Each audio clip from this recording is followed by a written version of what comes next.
Hello students, आज हम हिंदी साहित्य सागर से कबीर दास की रचना साखी के दोहों का एक्सप्लेनेशन देखेंगे। तो शुरू करते हैं। पहला दोहा आपका है।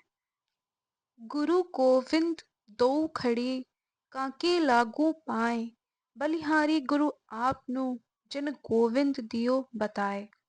कबीरदास ने सदैव गुरु का स्थान ईश्वर से श्रेष्ठ माना है, क्योंकि गुरु ज्ञान प्रदान करता है, सत्य के मार्ग पर चलने की प्रेरणा देता है, मोह माया से मुक्त कराता है। कबीर कहते हैं कि जब मेरे सामने ईश्वर और गुरु दोनों खड़े हो गए, तब सच्चे गुरु ने मुझे सर्वप्रथम ईश्वर से हमें अवगत करवाया, हमारा मार्गदर्शन किया। इसलिए गुरु का स्थान ईश्वर से ऊंचा है। नेक्स्ट दोहा है आपका। जब मैं था तब हरि नहीं, अब हरि है मैं नाही, प्रेम गली अति साकरी, तामै दो न समाही। ईश्वर की प्राप्ति अहंकार शून्य भक्ति से ही हो सकती है। ईश्वर की प्राप्ति में सबसे बड़ी रुकावट मनुष्य का अहंकार होता है। जब तक मनुष्य के हृदय में अहंकार और दम्भ होगा, तब तक ईश्वर के दर्शन असंभव हैं।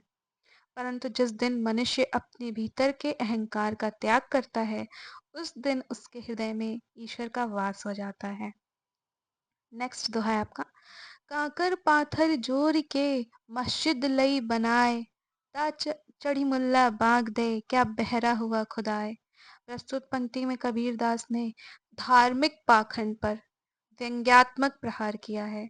वे कहते हैं कि एक मौलवी कंकड़ पत्थर जोड़कर मस्जिद बना लेता है और रोज सुबह उस पर चढ़कर जोर जोर से बाग यानी आजान देकर अपने ईश्वर को पुकारता है, जैसे कि वह बहरा हो। कबीरदास कहना चाहते हैं कि ईश्वर सर्वव्यापी हैं और हमें उनकी भक्ति शांत मन से करनी चाहिए। नेक्स्ट दोहा है आपका। पाहन पूजय हरि मिले, तो मैं पूजू पहाड़, ताते ये चाकी भली, पीस खाए संसार। कबीरदास ने मूर्ति पूजा पर व्यंग्यात्मक प्रहार करते हुए कहा है कि यदि पत्थर से बने ईश्वर की पूजा करने भर से ही ईश्वर की प्राप्ति हो सकती है, तो वे पत्थर के पहाड़ को भी पूजने को तैयार हैं। कबीर कहते हैं कि पत्थर की मूर्ति से तो पत्थर की बनी वह चाकी बहुत अच्छी है, जिससे अन्न को पीसकर सबकी क्षुधा यानी भूख शांत की जा सकती है। कहने का तात्पर्य यह है कि ईश्वर की प्राप्ति दीन दुखियों की मदद करने से ही संभव है। नेक्स्ट तो है आपका। सात समंदर की मसी करो, लेखनी सब बनराई, धरती सब कागद करो, हरि गुण लिखा न जाए। कबीर ईश्वर के निर्गुण निराकार रूप की व्याख्या करते हुए कहते हैं कि ईश्वर के गुण इतने हैं कि उनकी व्याख्या करना कठिन है।